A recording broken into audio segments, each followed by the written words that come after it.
Hello, Abraham. My question is about not thinking. Yeah. How far back into a vibration do you have to go before it becomes a thought? Because a thought is a realization of a vibration. It's a translation of a vibration. It's a perception of a vibration. So, can you feel without translating what you're feeling into words? We're asking all of you. Can you have a feeling and resist the urge to verbalize what you're feeling? Yes. That's really good if you can do that. We don't believe you, but it's really good. We do believe. So that would be an example of that, where you're feeling and not trying too hard to explain it to anyone. This is really good. So when you feel the urge to explain something to someone, what are you wanting to accomplish with your explanation to the person? Understanding. You're wanting them to feel resonance. You're wanting them to know what you feel. Yeah. So when you're feeling and you have no need to describe it to someone, you're just feeling it. You and your inner being are just feeling it. Can you feel how you don't have to use words because you know what you know, and you know your inner being knows what you know, and you know that you're feeling what your inner being is feeling, and we're sort of all in this together? That's really what we'd be going for. We would use these words to your partners, to your children, to your co-workers, to your friends. In this conversation, we would use these words. I'm not looking for resonance with you for a while because I keep thinking I need to explain to you. I'm looking for resonance with my inner being who needs no explanation. And when you start having relationships with other humans where you feel less and less need to convince them or to convey to them how you feel, then you'll be at that place that you're asking for. Now, why do you want to be there? Because it feels better. But why do you think that is? Feels better because there's less chance of distorting it. There's less chance of losing the connection of it. Is it a protective thing? Or does resonance with source just feel good? Yeah, it's like just being in the now. It's more of getting to where I feel comfortable. So do you think that once you accomplish that, do you think that you can hold yourself in a thoughtless condition? This is a trick question, so be very careful. Could you hold yourself in a thoughtless position? No. I don't know. Nope. And you know why? Because the source with whom you have found communion is thinking through you. Is offering a vibration that you want to translate. You want to perceive it. You want to experience it. It's the evolution of all that we are. Yeah. So it isn't being thoughtless that you seek. It's being resistant that you want to be free of. That's the rebellion. You don't want to stop thinking. Yeah. You want to cease the resistance and allow the expansion.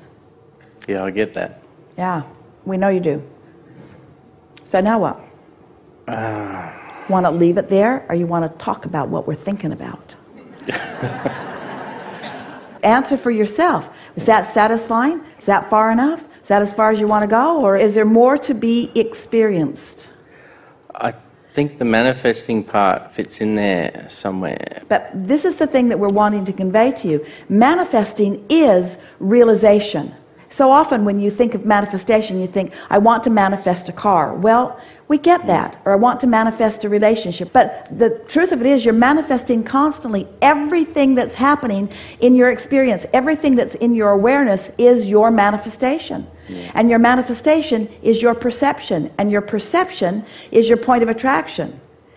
Manifestations, perceptions, realizations, life, living, now, awareness. Yeah. The question is, this is the question that we really want you to contemplate.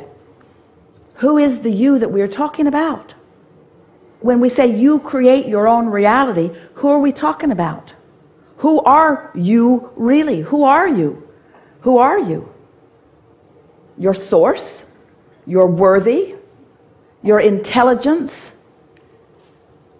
your brilliant, You are perceptual. You are sensual. You're good feeling. Yep. You think you're human. You sort of kind of are.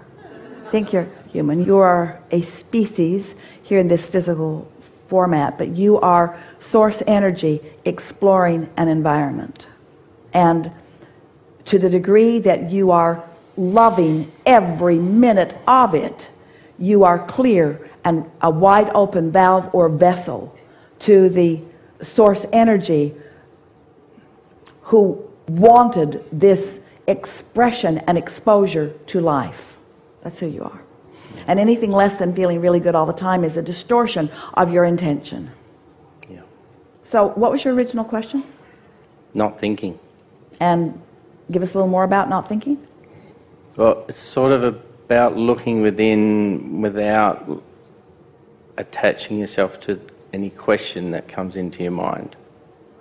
So your question is, how can I be an anomaly in the universe? How can I be the exception of all consciousness? And how can I prevent myself from being a receiver of a transmission of source at any point in time? We say slumber. Mm-hmm. Yeah. If you knew how much you wanted to be in these bodies, you would find a way to accomplish a vibration that allows the fullest of view from source through these bodies. That's what you'd be doing. Yeah.